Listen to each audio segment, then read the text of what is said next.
brought to you by Himalaya Pure Herbs.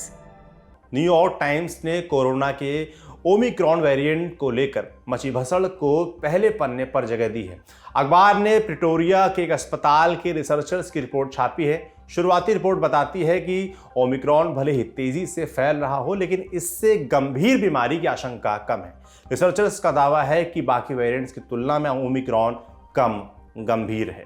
शुरुआती दावे उम्मीद जगाते हैं, लेकिन ये लंबे समय में कितना सटीक होगा ये देखने वाली बात होगी। टाइम्स की एक रिपोर्ट श्रीलंका में ऑर्गेनिक फार्मिंग से जुड़ी है। रिपोर्ट का टाइटल है श्रीलंकास plunge into organic farming bring disaster. Sri Lanka में जैविक खेती की वजह से आपदा का आगाज। कहानी कुछ यूं है। श्रीलंका सरकार ने किसानों को भरोसे में लिए बिना केमिकल फर्टिलाइजर्स पर बैन लगा दिया। किसानों को जैविक खेती के लिए प्रोत्साहित किया गया। यहाँ पर दो बड़ी समस्याएं उभरी। पहली, जैविक खेती की लागत बहुत अधिक थी, और दूसरी, जैविक उत्पादों का उतना बड़ा बाजार अभी नहीं बना है। इसके चलते खाने की चीजों की भारी कमी हो गई और इससे महंगाई बढ़ी। सो अलग वॉल स्ट्रीट जर्नल ने जो बाइडेन और व्लादिमीर पुतिन के बीच होने वाली बैठक को लेकर रिपोर्ट पब्लिश की है। बाइडेन ने 6 दिसंबर को यूरोपीय सहयोगियों से मुलाकात की। यूरोप में इन दिनों तनाव चल रहा है। रूस और यूक्रेन के बीच जंग के हालात बने हुए हैं। दोनों तरफ की सीमा पर लाखों सैनिक तैनात हैं। आशंका है कि जनवरी 2022 तक पुतिन यूक्रेन पर हमला कर देंगे। इसको लेकर अमेरिका भी अड़ा हुआ है। उसने रूस को कहा है कि यूक्रेन में घुसने की गलती न करना। अगर ऐसा किया तो करारा जवाब मिलेगा। अमेरिका ने हमले की स्थिति में सेना उतारने की बात भी कही है। वॉल स्ट्रीट जर्नल ने लिखा है कि बाइडेन इस धमकी को पुतिन के सामने होने वाली बैठक में भी हूबहू पेश करेंगे।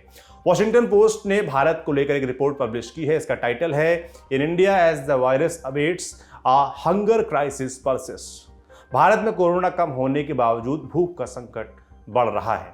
अक्टूबर 2021 में रिलीज हुए ग्लोबल हंगर इंडेक्स में भारत 101वें स्थान पर पहुंच गया 116 देशों में।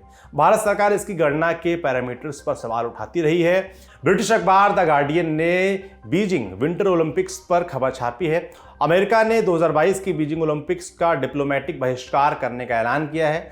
मतलब यह कि अमेरिका खिलाड़ियों को तो भेजेगा, लेकिन उसके अधिकारी इसमें हिस्सा नहीं लेंगे। चीन इसको लेकर बेफरा हुआ है। पाकिस्तानी अखबारों में सियालकोट लिंचिंग का मामला छाया हुआ है। डॉन ने पाकिस्तानी रक्षा मंत्री परवेज खट्टक के बयान की आलोचना की है। खट्टक ने सियालकोट लिंचिंग को लेकर कहा था कि जज्बे में लड़कों से गलती हो जाती है। हमने 6 दिसंबर की दुनियादारी में इस विषय पर विस्तार से बताया था। वीडियो का लिंक आपको डिस्क्रिप्शन में मिल जाएगा।